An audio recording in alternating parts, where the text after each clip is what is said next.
A cidade parecia comum à primeira vista. Ruas estreitas serpenteavam entre prédios antigos de tijolos vermelhos, enquanto construções modernas surgiam nos arredores, contrastando com o passado que teimava em permanecer. O céu carregado lançava sombras longas sobre as calçadas molhadas pela chuva recente, e um silêncio inquietante pairava, quebrado apenas pelo distante eco de sirenes ou passos apressados. Lucas, repórter do jornal local, caminhava pela praça central, observando cada detalhe. Havia algo diferente naquele dia. Talvez fosse o ar pesado, ou a sensação de que a cidade estava, de algum modo, esperando por algo que ninguém podia nomear. Ele reparou em pequenas anomalias.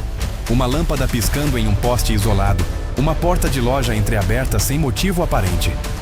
Nada grave, pensou, mas algo em seu instinto dizia que não era coincidência. Os moradores se moviam apressados, evitando olhar uns para os outros. Conversas em tons baixos desapareciam tão rápido quanto surgiam, como se todos compartilhassem um segredo invisível. As notícias na televisão falavam de pequenos incidentes, objetos que sumiam de casas, ruídos estranhos à noite, relatos de pessoas que afirmavam ter visto figuras desconhecidas. Lucas sabia que não podia ignorar. Algo estava acontecendo, algo que a cidade inteira parecia sentir, mas ninguém ousava nomear. E naquele silêncio carregado de tensão, ele sentiu o primeiro arrepio de que sua vida e a rotina da cidade nunca mais seriam as mesmas. Na manhã seguinte, a cidade acordou ainda mais inquieta. Lucas chegava ao jornal quando soube do desaparecimento de Mariana, uma jovem conhecida por sua presença constante nas redes sociais locais. Segundo vizinhos, ela havia saído para caminhar à noite e simplesmente não voltou. Nenhum telefone atendia, nenhuma mensagem respondida, apenas silêncio. O desaparecimento parecia simples à primeira vista, mas algo chamou a atenção de Lucas. No local onde Mariana fora vista pela última vez, sobre a calçada molhada havia um pequeno objeto esquecido. Era um amuleto, circular, de metal escuro, coberto por símbolos estranhos que ele não reconheceu. Ele sentiu um frio percorrer a espinha. No jornal, Lucas começou a investigar. Ligou para amigos e familiares da jovem, mas todos pareciam assustados, evasivos. Alguns chegaram a sugerir que Mariana simplesmente teria decidido sumir, mas Lucas sabia que algo mais profundo estava acontecendo. Pequenos relatos começaram a surgir.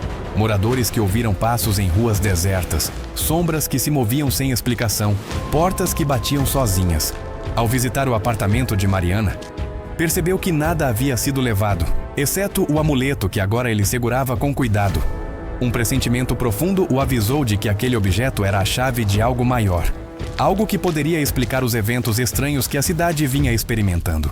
Enquanto a noite caía novamente, Lucas caminhava pelas ruas vazias, amuleto no bolso. A chuva fina molhava seus cabelos, mas não conseguia apagar a sensação de que o desaparecimento de Mariana era apenas o começo. Algo na cidade se movia nas sombras, e ele sentia que não havia retorno. Não para Mariana, e talvez nem para ele. Nos dias seguintes ao desaparecimento de Mariana, a cidade parecia mergulhar ainda mais em um clima de desconfiança. O amuleto nunca saía do bolso de Lucas, como se a cada instante ele exigisse ser notado. Era estranho. Às vezes, ao tocá-lo, ele sentia um calor fraco, outras vezes, um frio cortante. Foi em uma de suas caminhadas noturnas que Lucas percebeu o primeiro detalhe. Um símbolo gravado na parede lateral de um edifício abandonado, idêntico ao do amuleto. A tinta parecia recente, brilhando sob a luz fraca dos postes. Mais tarde, outros começaram a aparecer, em muros, em placas esquecidas, até mesmo riscados em bancos da praça central. Os moradores começaram a comentar em voz baixa. Uma senhora jurava que sonhava todas as noites com os mesmos desenhos. Um estudante afirmava sentir déjà vu ao atravessar certas ruas. As histórias se espalhavam como murmúrios, mas ninguém ousava falar em público. Lucas anotava tudo em seu caderno. Quanto mais investigava, mais percebia que a cidade estava envolta em uma rede invisível de sinais e coincidências. Ele passou a notar figuras estranhas observando de longe. Pessoas paradas em esquinas, imóveis, que desapareciam ao menor descuido do olhar. Na redação do jornal tentava escrever sobre o caso, mas seus editores recusavam-se a publicar. Diziam que era alarmismo. Era como se uma força silenciosa trabalhasse para silenciar a verdade. Naquela noite, ao voltar para casa, encontrou um novo símbolo, desta vez desenhado em frente à sua própria porta. Não era coincidência. O mistério não apenas tomava a cidade, Agora havia escolhido a ele. A marca diante da porta de Lucas não o deixou dormir naquela noite. Cada vez que fechava os olhos, via o símbolo brilhando como fogo, como se fosse um aviso ou uma convocação. Pela manhã, decidiu procurar respostas além do óbvio. Foi então que ouviu falar de Clara, uma historiadora local conhecida por seus estudos sobre a fundação da cidade e suas lendas esquecidas. Lucas a encontrou na biblioteca municipal, rodeada por pilhas de livros encadernados em couro, rabiscando anotações em folhas amareladas. "Você encontrou um desses símbolos?" perguntou Clara antes mesmo que ele mostrasse o amuleto. Lucas ficou em silêncio por um instante, surpreso. Ela já sabia. Clara explicou que aqueles sinais apareciam em documentos antigos, relacionados a uma sociedade secreta que teria controlado a cidade nos séculos passados. De acordo com registros obscuros, eles acreditavam na existência de uma força invisível que poderia ser despertada através de rituais e sacrifícios. "E desaparecimentos?" Lucas arriscou. "Isso já aconteceu antes?" Clara assentiu, abrindo um livro antigo. Gravuras mostravam relatos de sumiços inexplicáveis, ocorridos de tempos em tempos, sempre acompanhados por símbolos semelhantes. Lucas sentiu o peso da revelação. Mariana não era apenas mais uma vítima do acaso. Fazia parte de um padrão repetido ao longo da história.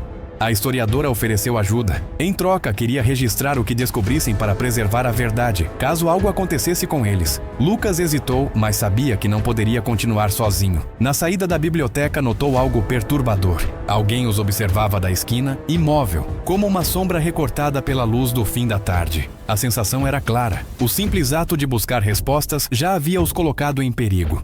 As pistas de Clara levaram Lucas até um ponto esquecido da cidade, uma entrada para os antigos esgotos e túneis subterrâneos construídos no século XIX. Quase ninguém sabia que ainda existiam, mas os mapas antigos da biblioteca indicavam conexões escondidas sob a área central. A tampa de ferro rangeu quando eles a empurraram. O ar que subiu dali era pesado, úmido, carregado de um cheiro de ferrugem e mofo. Com lanternas em mãos, desceram por uma escada estreita, cada degrau ecoando como um anúncio indesejado de sua presença. As paredes dos túneis estavam cobertas por símbolos iguais aos do amuleto. Alguns pintados, outros gravados na pedra como cicatrizes permanentes. Era como se toda a cidade tivesse sido construída sobre um segredo nunca revelado. "Isso não é obra de vândalos", murmurou Clara. "Esses símbolos são antigos, muito mais antigos que a própria cidade." Em uma das câmaras subterrâneas, encontraram caixas de madeira com documentos empoeirados, registros datados de mais de 100 anos. Ali estavam listas de desaparecimentos, todas marcadas com os mesmos sinais. Os nomes se repetiam em intervalos de décadas, como se houvesse um ciclo inevitável. De repente, o som de passos ecoou pelo túnel. Não estavam sozinhos. As lanternas iluminaram silhuetas que se aproximavam em silêncio. Homens encapuzados, vestidos de preto, carregando tochas. Lucas sentiu o coração disparar. Sem ter para onde correr, ele e Clara apagaram as lanternas e se esconderam atrás de uma parede quebrada. Ouviram vozes baixas em um idioma estranho, quase um cântico, que ecoava como um sussurro antigo pelas galerias. O submundo da cidade não era apenas um relicário do passado. Era um palco ainda vivo, e eles haviam acabado de invadir. Lucas e Clara permaneceram imóveis por longos minutos, ouvindo o cântico reverberar nas paredes frias. As vozes eram profundas, cadenciadas, como se ecoassem de um tempo em que a linguagem não era feita para ser entendida, mas para invocar. Quando finalmente o grupo de encapuzados se afastou, os dois emergiram do esconderijo com o coração acelerado. Lucas percebeu que algo havia mudado. O ar estava mais denso, como se cada respiração arrastasse consigo partículas invisíveis. De volta à superfície, os fenômenos começaram a se intensificar. Luzes de postes piscavam em sequência, como sinais coreografados. Vidraças refletiam sombras que não pertenciam a ninguém. Clara relatava sonhos cada vez mais vívidos. Um mar escuro que avançava sobre a cidade, engolindo ruas e prédios, enquanto vozes repetiam os mesmos símbolos que haviam visto nos túneis. Lucas, por sua vez, passou a sentir lapsos estranhos de memória. Em certos momentos, não lembrava como havia chegado a determinados lugares.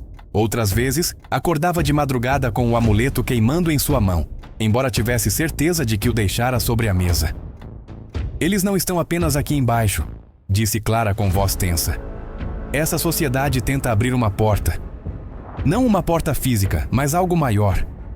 Algo que conecta a cidade ao que não deveria ser despertado. Lucas quis rir, mas não conseguiu. O medo tornava impossível duvidar. A cada novo sinal, a sensação era de que estavam caminhando para o centro de uma conspiração que misturava o humano e o sobrenatural. E então, em uma noite silenciosa, Lucas ouviu alguém chamando seu nome da rua vazia. Ao olhar pela janela, não havia ninguém. Apenas o símbolo brilhando na calçada, como se fosse um convite. Na manhã seguinte ao estranho chamado na rua, Lucas decidiu confrontar a verdade. Ele e Clara voltaram à biblioteca, cruzando registros ainda mais obscuros. Entre páginas rasgadas e manuscritos quase ilegíveis, encontraram uma lista de famílias influentes da cidade, datada de gerações atrás. Muitos dos sobrenomes ainda estavam presentes: políticos, empresários, até líderes religiosos. Eles nunca desapareceram, murmurou Clara. Apenas mudaram de rosto e de cargo. Lucas sentiu um peso no estômago. Lembrou-se de entrevistas recentes que fizera com figuras importantes da cidade. Pessoas respeitadas que, de repente, pareciam carregar máscaras. À noite reuniu coragem e procurou um contato dentro da prefeitura. O funcionário, nervoso, confirmou suas suspeitas. O desaparecimento de Mariana não fora aleatório. Era parte de um ritual de manutenção, como ele chamava. Algo que acontecia em ciclos para preservar o equilíbrio de poder na cidade. Quem está por trás disso? Perguntou Lucas. A resposta veio em um sussurro. O prefeito atual. O choque foi imediato. A figura pública que sempre discursava sobre progresso e segurança era, na verdade, peça central na engrenagem da sociedade secreta. Lucas não conseguia decidir o que era mais perturbador: a cumplicidade das autoridades ou o fato de que grande parte da cidade parecia saber, mas escolher viver em silêncio. Clara fechou o livro devagar, encarando-o com olhos graves. Se o prefeito está envolvido, significa que o ritual não terminou. Mariana ainda pode estar viva, mas não por muito tempo. O amuleto em seu bolso pareceu vibrar com a revelação. Não era apenas um objeto esquecido. Era um lembrete cruel de que o tempo estava se esgotando. A noite estava pesada, sufocante. O vento trazia um cheiro metálico, como se a própria cidade respirasse com dificuldade. Guiados pelos registros antigos, Lucas e Clara seguiram até um edifício abandonado próximo ao centro. Antigo teatro municipal. Fechado havia décadas. Nos mapas subterrâneos, aquele era o ponto de convergência dos túneis. As portas rangiam como gritos ao serem empurradas. O interior estava mergulhado em escuridão, exceto por fileiras de velas acesas no palco. No centro, homens e mulheres encapuzados formavam um círculo. E diante deles, algemada, estava Mariana, viva, mas com os olhos marejados de medo. O prefeito sem capuz erguia as mãos enquanto murmurava o cântico ancestral. Sua voz ecoava no salão vazio, misturando-se com o coro dos outros. O amuleto no bolso de Lucas queimava como fogo, vibrando em sintonia com o ritual. "É agora ou nunca", sussurrou Clara, apertando o braço dele. Com um impulso de coragem, Lucas interrompeu o círculo, apontando uma lanterna diretamente no rosto do prefeito. A luz ofuscou por um instante, mas foi suficiente para quebrar o ritmo da cerimônia. O cântico cessou. O caos tomou conta. Encantamentos incompletos reverberaram pelo salão, provocando tremores no chão. Pedaços do teto começaram a despencar, levantando nuvens de poeira. Clara correu até Mariana e tentou libertá-la, enquanto Lucas enfrentava os encapuzados, desviando de golpes improvisados. Um rugido profundo ecoou das paredes, como se algo tivesse despertado, mas não com força total. O ar se contorceu em ondas invisíveis, apagando algumas velas. O prefeito gritou, tomado por uma fúria quase sobre-humana. "Vocês não entendem. A cidade precisa disso. Sem o sacrifício, todos nós pagaremos o preço." Lucas não quis ouvir. Com um golpe rápido, lançou o amuleto contra o círculo. O objeto explodiu em faíscas e uma onda de energia percorreu o salão, derrubando todos ao redor. Quando o pó baixou, o círculo havia sido rompido. Mariana estava livre, mas o olhar sombrio do prefeito, mesmo caído ao chão, deixava claro: nada havia terminado de verdade. Os dias seguintes ao confronto foram envoltos em silêncio. O teatro abandonado foi interditado pela polícia, mas nenhuma linha apareceu nos jornais. Nenhum canal de televisão ousou noticiar o que ocorrera. Para a cidade, nada havia acontecido. Mariana foi levada para longe, em segurança, mas seu olhar perdido denunciava que jamais esqueceria o que vira. Clara voltou à biblioteca, jurando registrar tudo em segredo. Lucas, por sua vez, tentou escrever o artigo mais importante de sua vida, mas cada tentativa era bloqueada antes de chegar à edição final. Era como se uma força invisível controlasse até as palavras que deveriam circular. À noite, ao caminhar pela praça central, Lucas percebeu algo inquietante. A vida seguia normalmente. Crianças brincavam, pessoas conversavam, carros passavam. Mas nos detalhes, a cidade havia mudado. Um símbolo gravado discretamente em uma parede recém-pintada. Um olhar rápido demais de um transeunte. Uma lâmpada piscando sem razão. Lucas compreendeu que o confronto apenas adiara o inevitável. A sociedade secreta estava ferida, mas não derrotada. Enquanto anotava suas reflexões finais, escreveu uma única frase que resumia tudo. O verdadeiro mistério não terminou, apenas se reinventou. E a cidade silenciosa parecia concordar.